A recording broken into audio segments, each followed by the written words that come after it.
বাংলাদেশের জাতীয় পতাকার দৈর্ঘ্য ও প্রস্থের অনুপাত কত? 5:6, 10:6 না 6:10?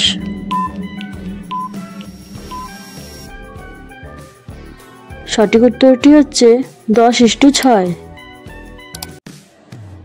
বাংলাদেশের জাতীয় পতাকার রূপকার কে?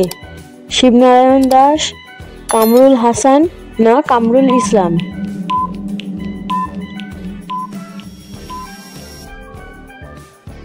সঠিক উত্তরটি হচ্ছে কামরুল ইসলাম। বাংলাদেশের জাতীয় পতাকা সর্বপ্রথম উত্তোলন করা হয় কবে?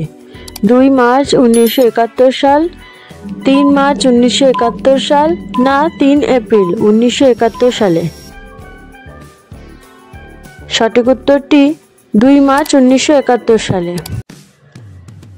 কে প্রথম বাংলাদেশের পতাকা উত্তোলন করেছিলেন?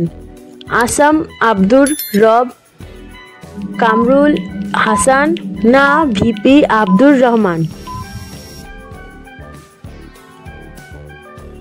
সঠিক উত্তরটি হচ্ছে আসাম আব্দুর রব।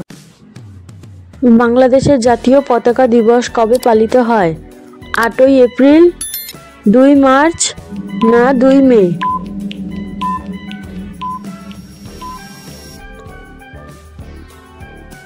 সঠিক উত্তরটি 2 মার্চ। বাংলাদেশের জাতীয় পতাকার নকশা প্রথম কে করেন? নিতুন কুন্ডু, মইনুল হোসেন না শিবনারায়ণ দাস?